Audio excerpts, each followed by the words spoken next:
G'day everyone, I'm here with Michael from Elemental Strength Society. Michael is the head coach of ESS who are competing at the upcoming TSF Team Champs. Michael, how are you going? Not too bad, JP. How are you? I'm going very good. Obviously, we're super excited about having ESS back at the Team Champs. And I'm looking forward to talking to you a little bit about your team, a little bit about your experience last year, and what you can expect from this year. So first thing I wanted to ask was for you to tell me a little bit about Elemental, the gym itself, and the business. I know it's a relatively new gym in Melbourne, coming up to its first year anniversary. How have things been at ESS for the last year? Yeah, so Elemental Strength Society is a powerlifting gym based in Deer Park. I'm one of the owners, alongside Vinning Mac and Tony Nguyen, who are also coaches. It's funny because both of them actually competed last year's team champs as well. And how we came about is interesting. It all started at Obsidian Strength, where I first met you. And it's funny because I feel like I have to explain what Obsidian Strength is to You're right. newer It's like you lifters. need the No one, backstory of the no backstory. one.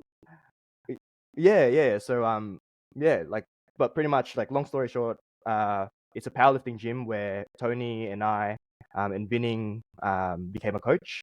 Unfortunately, during COVID, it shut down. But yeah, so during COVID, we wanted our clients to have a home again. So that's really how Elemental Strength Society came about. Now we are operating in Deer Park. The team is growing.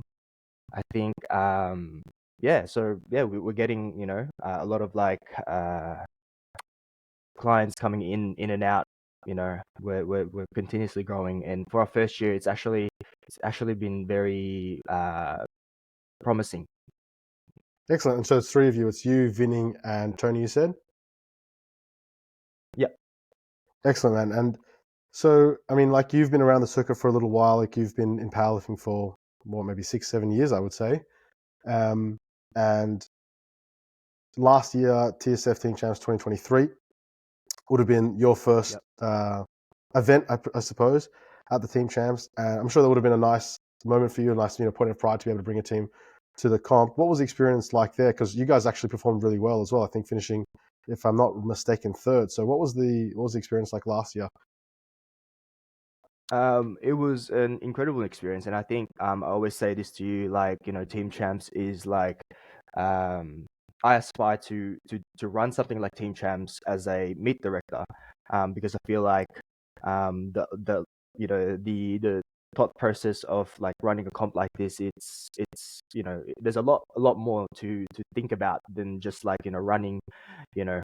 There's two flights and two sessions, and the normal local comp stuff. There's a lot more going on. The point system as well. It's interesting. I think for new coaches, experiencing what it's like to be in that sort of like high pressure situation. It's a good experience. I think you really learn as a coach. You got to play the game. You got to play because there will be fake attempts. Right, left, center.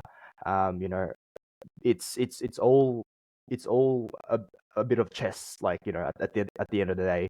And then for lifters as well, like I know I'm not strong enough to be part of the team. That's why I'm the head coach, because that's probably what where I'm gonna excel at.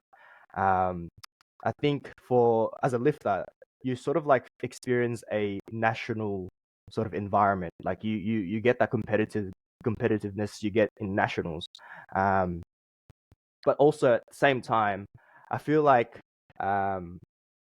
the way I would approach Team Champs now is a little bit different to how we would approach it last year. I feel like the Team Champs actually started now. So, with nominations, lifting cast nominations, it's like you can see what who are the lifters currently. But with coaches being allowed to change the lifters 21 days out, everything can change. I set up a spreadsheet already, with a nominated, or with a point prediction type of thing. But Wow. then 21 days out, I feel like, it could change anyway, because like people can just pick like a weight class that like there's maybe two lifters and they guaranteed points anyway. So it all can change. So I feel like I'm a little bit more aware now with that sort of point system. Compared to last year, I just really want everyone to place really high, and you know, because I feel like if you place really high, you get points. That's how you win. Yeah, and I think we can talk more about like my regrets, what I would do, you know, differently for Yeah, this for coming team sure. champs in terms of I like mean, coaching. Yeah, I love hearing that you're so prepared and you're really thinking this through. And he kind of talks about this. There's like a meta strategy. It's like, when you go to nationals or like you go to a comp like that where it's individual lifters, the focus is on one person and what the best that they can do. Whereas, in this team kind of element, you want to have the best overall result. And so there's this meta strategy of like, do you put which lifters do you choose? Can you avoid the really busy weight classes and actually try to stick to the lighter weight classes or the shallower weight classes so you can score more points? There's all this kind of meta strategy. Now, we can go into that and a little bit of the strategy and stuff. I'm really actually interested to hear what you say because I know you're very intelligent and you're clearly putting a lot of effort and thought into this. I want you to first of all actually just introduce your team. Tell me who you've got lifting for you. It's slightly different to yeah, the team last year, but actually very consistent as well. And yes, yeah, introduce your lifters, I suppose. yeah. So currently we will have Tony Nguyen again, competing under 100, and then Ruby Abangan, which is my girlfriend, who will be competing under 60 again, and Vinnie Mac, under 52.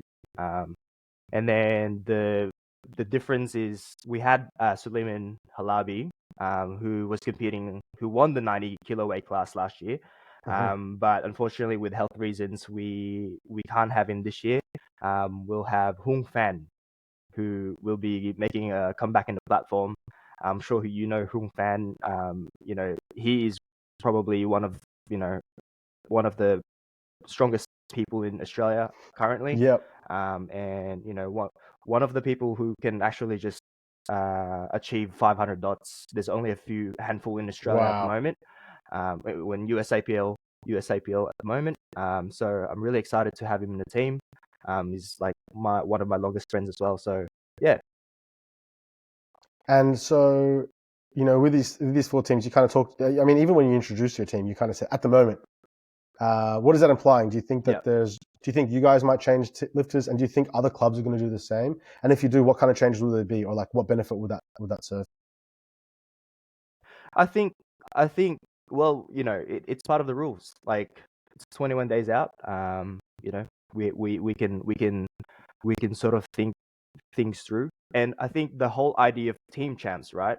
I think you mentioned this with your interview with Dids.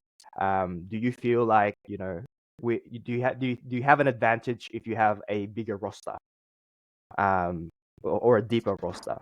I think that would really determine like who's got a better team, because you know if your team has an opportunity to exploit those weight classes that are like has less people in their weight class, then why wouldn't you? Like it's clearly it's a point system, um, and I think it's an advantage for like for a larger amount of people to select from. The deeper your roster, the more options you have to put in specific weight classes, and at the end of the day, it is team champs, right? So if you want to come with I guess with the mentality of like being the best 82.5 kilo lifter, I think you're in the wrong competition. Like there's nationals for you. You know what I mean? This is a point system.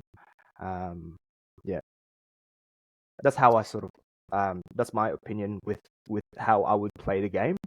And yeah, Yeah, I like that. It's like um, understanding that there's a different context. Like you said, if you want to be the best lifter on the day, there are other comps, local comps. You can win best male lifter. You can go to nationals, whatever. Whereas here, I think like in a good team setting, if you had a really I suppose like loyal team members and very like sensible team members. Maybe, yeah, 4 weeks out, you said to one of your lifters, hey, I know you're prepping for this meet, but we've decided that it might be better for so and so to compete instead of you. So we're going to swap you out and swap you in. That's a really hard conversation to have. If someone's training really hard and they really want to do this meet, yeah, and at the relatively last minute, you kind of say we don't want you in the meet. That's hard to take, but I think if it's for the good of the team, like if it's going to mean a better result for the team overall, then that's the kind of I suppose like sacrifice that some lifters might have to make, and that's the kind of hard conversation that some coaches might have to make. Mm. And also, like, yeah, there's other comps opening up these days as well. Like, there's a lot of competitions coming around that time. You know, we have our own comp coming in February as well. There's one in Apex that just recently opened up. And you know, there's other opportunities for those lifters who won't be able to actually represent the team, but have been training intensely for something. You know what I mean? It's not like we're completely gonna just throw their training away because they're not part of team champs. They are part of team champs. Like, they're part of the team. They were placeholder, but like they were important placeholders. I love that. That's such a mature way of thinking about it. I mean, like I think of like any other sports team, like let's say a soccer team, there's only 11 on the field, but there's 20 in the squad, for example, maybe. And the other players in the squad are still important. They're Yeah. good training partners. They hold places. They might need to come in at the last minute if there's an injury. Like, you just never know. And so I think having that kind of like Yeah. open mind and understanding that it's not about you. Like, and the thing is, powerlifting is a very individual sport. And I think that's one thing I like about Team Champs is it makes it a much more, obviously team focused event. I want you to tell me a little bit about last year.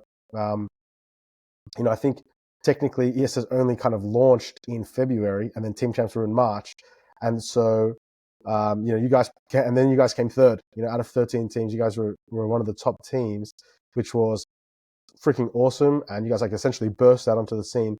What was that like for you guys in terms of I guess like getting your name out there a little bit and establishing yourself as a reputable gym to say, look, we've got strong coaches, we've got strong members.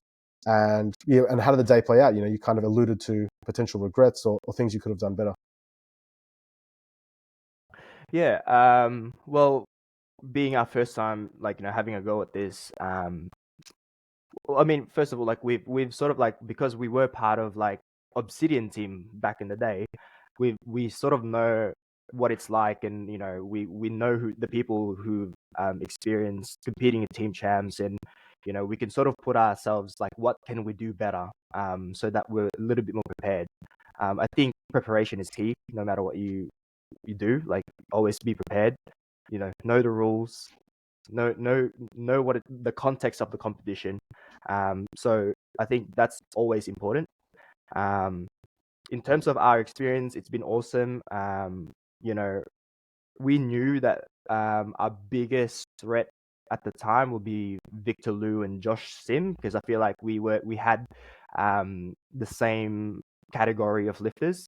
So ultimately, that's our mindset. Like, head down. We just need to compete against these lifters who were with the teams that we're competing against, and then do our best to place as high as possible. We're actually coming, I think, from what I remember, we're coming fifth, I think, after the first two girls who competed. And in the second session, we managed to put Suleiman Halabi and Tony at first position, and that tied us with Josh Sim, and then they just bet us by dots. And then I think one of my regrets is that last year's team champs, I wasn't really thinking about the tiebreaker, the dots as the tiebreaker. Like, I was so focused on like winning everyone's category. I think the majority of the comp, like, we were coming fifth, and then when Tony and Mano won, I didn't really realize that, like, okay, shit, like we're tied in with Josh, and had I known that like it would come down to that, I probably could have maybe asked Tony to pull a little bit more just to put us ahead, when it comes to like the dots, because I feel like he had more in his third attempt. So, knowing that now, like, I feel like I could have done better, with attempt selection and stuff like that. But everything maybe the issue is less that you made a mistake, but more that you weren't better prepared. Like you're saying, if I had known, I would have made better decisions. And I think having that experience now does put you kind of on the front foot. It's funny because you kind of said that the first two lifters, for the two girls lifted, they came second, both of them, and they actually both came second to Lou Lift. Vinny came second to Kat, and Ruby came second to Jess. And both Kat and Jess, both Ruby and Vinning are back at this year's team champs. So we're going to see head-to-heads with them again. In the 52s, a little head-to-head because there's only two lifters there. But the 60 class is much deeper than last year. I think we've got 10 lifters in there. I want to hear your opinion on what you think of the 60 kilo class. How do you think Ruby's going to go in that class? And yeah, what are your predictions there? We're going to talk about more general predictions in a moment. But what do you kind of foresee happening with the girls? I think it will be tough. I think I was watching your video with Dids, and like I sort of agree with your stance with. I think most of the teams these days, with team champs, can afford to have like a lower points, like total points of accumulated, per, with the 6-4-3-2. I think you can afford to have a little bit more of a lower points because I feel like there's a lot more lifters now, and the 60 kilo weight class is pretty stacked. So you have Constance as well now, like. To be included in the mix. So she's dropping down to from 60, this is 67.5 to 60. I'll be interested like how like strength will be for her. She's a very strong lifter at 67, so I can imagine that she's even going to be more stronger at 60. And Jess is also competing. Megan Sai is also a very strong lifter, so there's a lot of people to think about. And yeah, I'm really excited with the weight class. Anything could happen, It really depends on the day as well.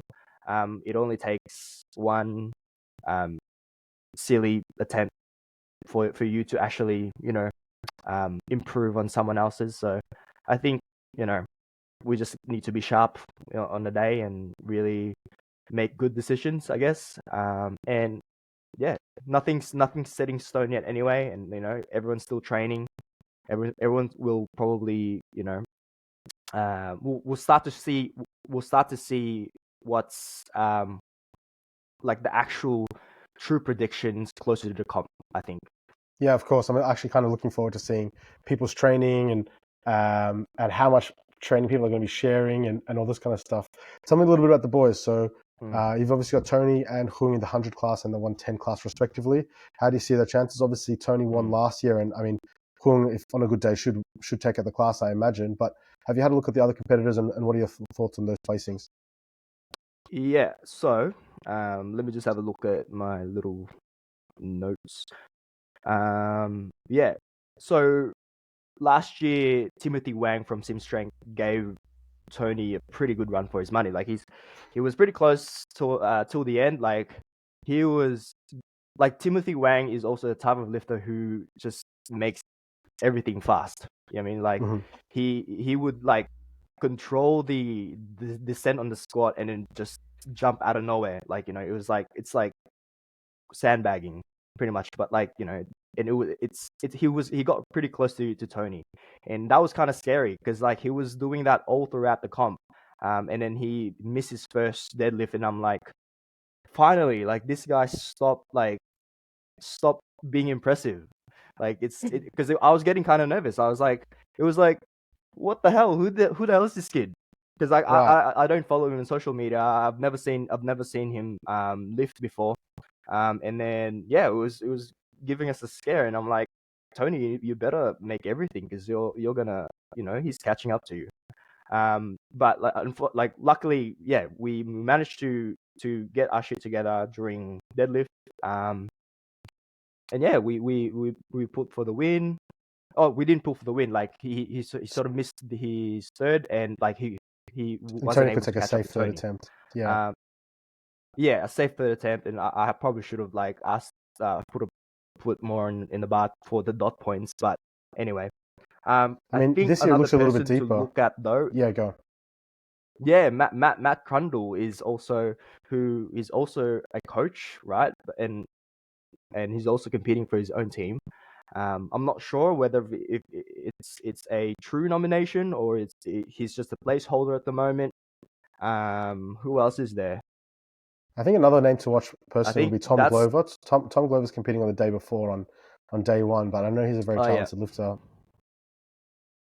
Yeah, Tom Glover. I remember Tom Glover because he used to be in the 110. He actually competed in the 2022 Nationals against Hung Fan, who I was handling on the day, and Wow. he came third.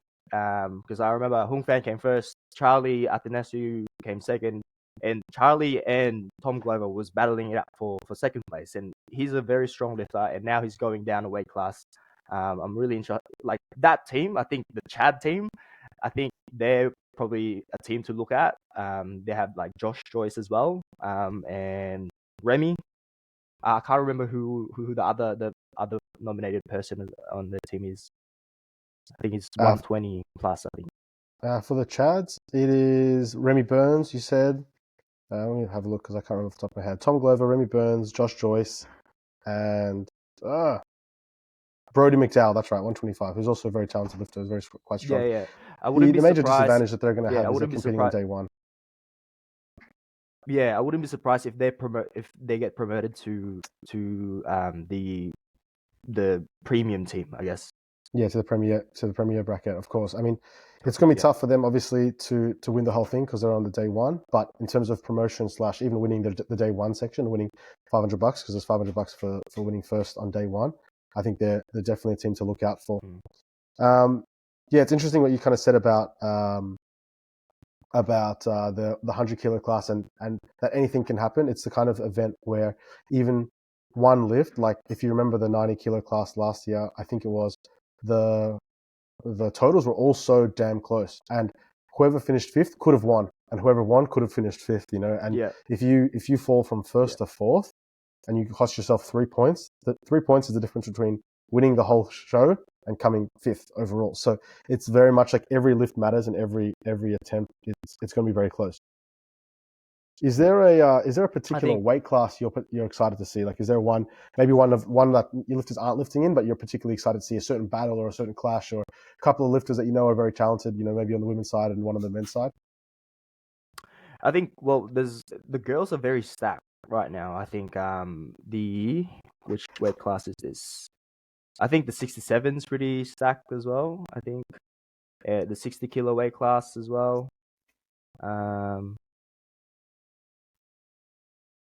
I want to see Jacob Skeppers come back as well. I'm not sure. Like looking at his numbers on open powerlifting, that total was pretty far back. So I'm interested how he is right now because he was pretty close to 700 total at 83. Um, and yeah, so it'll be interesting to see how he performs under 82.5. Um, I don't know.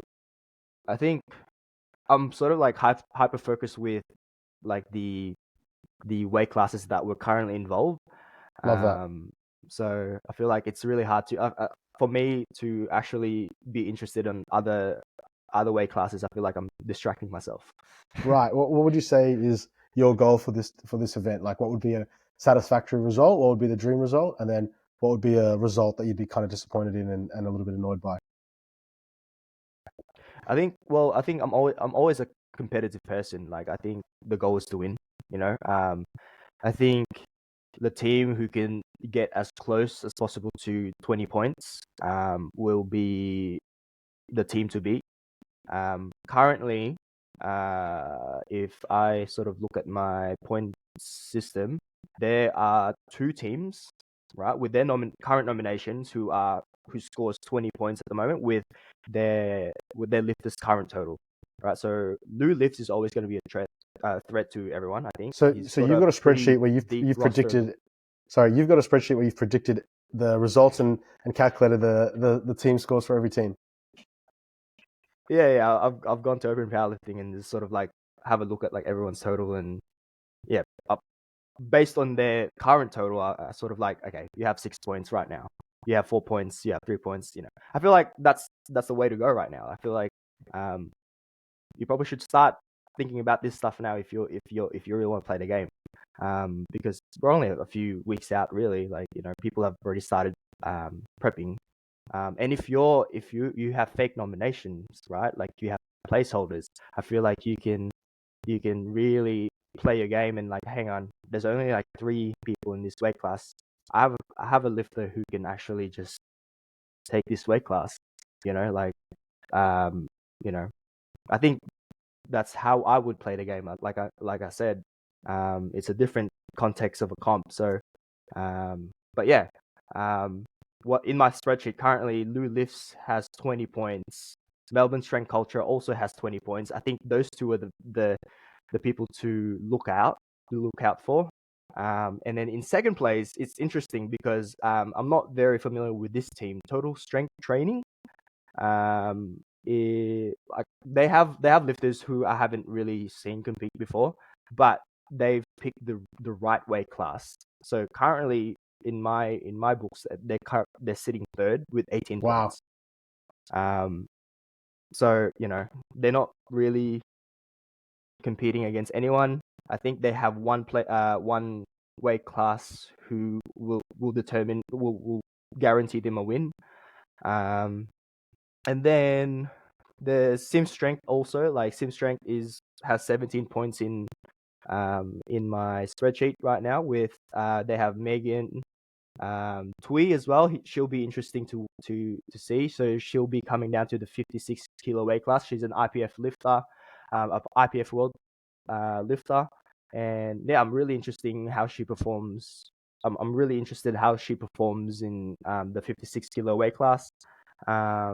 And yeah, Timothy Wang as well will be competing. And then also Demetrius, who trains at Elemental. Like, we see his training, he's getting really strong as well. So they're a team to watch out for as well.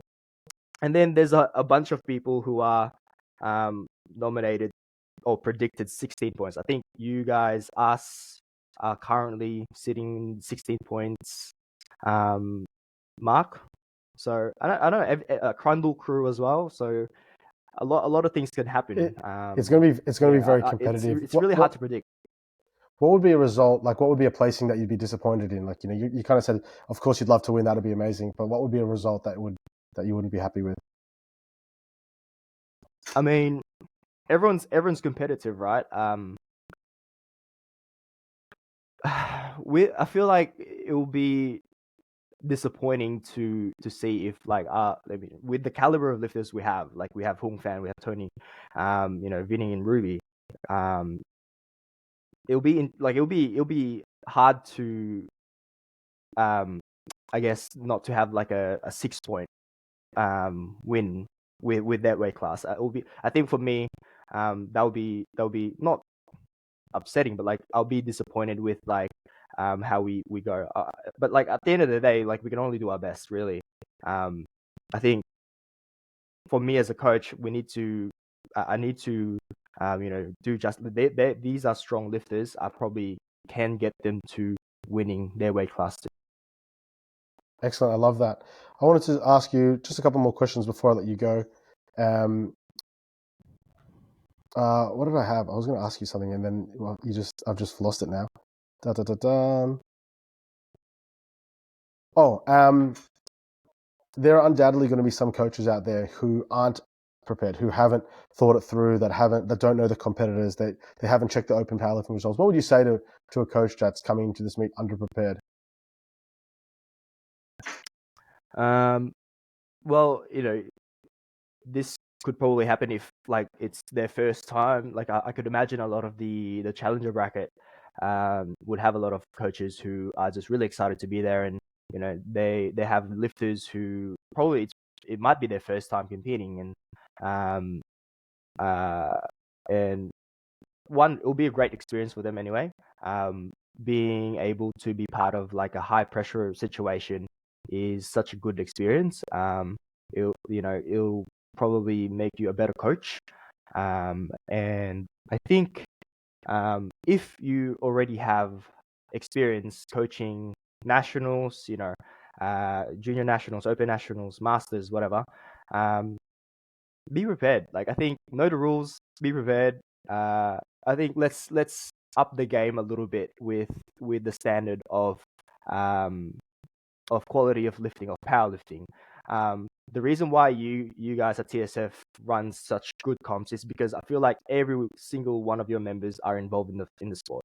So I know tech desk will be on point. I know referees. You have like a few national referees already in at TSF. So you know everyone knows the rules.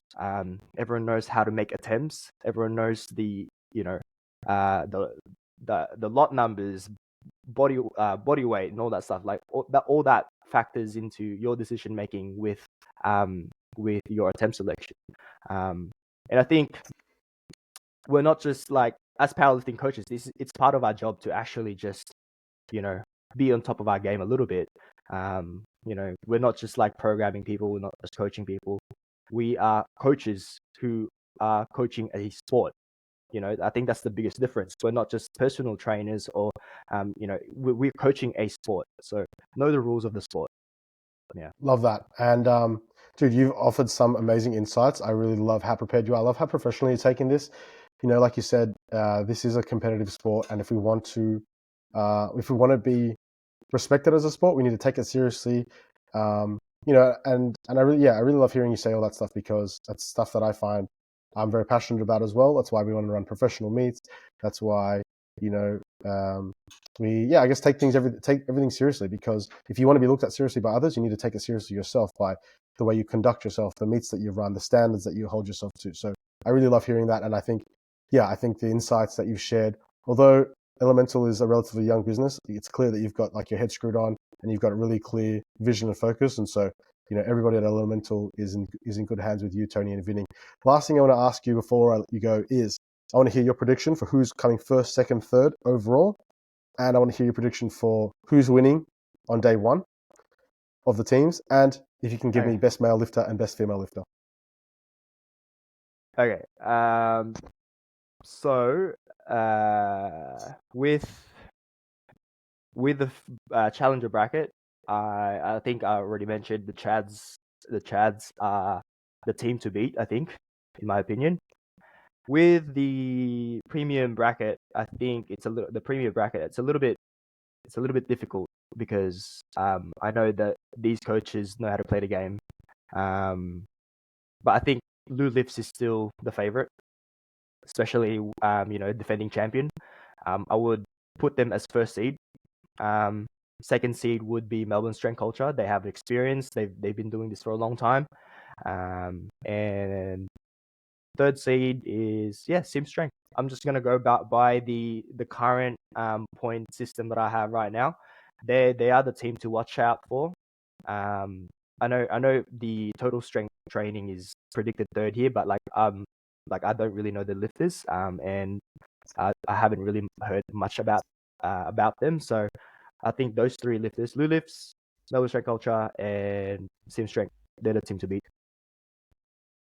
Love it. And who's going to be the best female lifter? Who's going to be the best male lifter? Best female lifter. I mean, depending on how Twee performs, I'm interested to see how she performs in under 56. I haven't to be honest with you, I haven't really paid much attention with that stuff yet. Again, it's a different context. Like I feel of course, you're not focusing on that too much. Yeah. And also Jess Lou as well. Is a person to look out for. With best male lifter, Tony Reinmuth is competing, so he's always a person to consider with best male lifter. And Hung Fan, I think, of course, Hung Fan. I think he is probably in contention to be the best male lifter. All right, you heard it here first, everybody. It's going to be Hung Fan as the best male lifter, mystery person for women, and Lou Lift. Can they do the double? We don't know. Dude, thank you so much for your time. It's been a really awesome chat, like I said earlier, to get your insights and to get your professional experience has been an absolute gem. And hopefully some of the other coaches that watch this and other lifters that are aspiring to compete at team champs have learned something that they can apply to their practice. And even if you're not competing at the team champs, I think the sentiment that I'm getting is one of take it seriously, do your research, do your homework, be professional, whether that's in team champs, whether it's a local comp, whether that's just you competing yourself. If you're going to go to a local meet, and it's your first time, take it seriously, make sure you know the rules, make sure you feel confident so that you can get your best performance. Thank you so much again, Michael. We will talk to you very shortly. Thanks, JB. Wishing you all the best. Thanks a lot.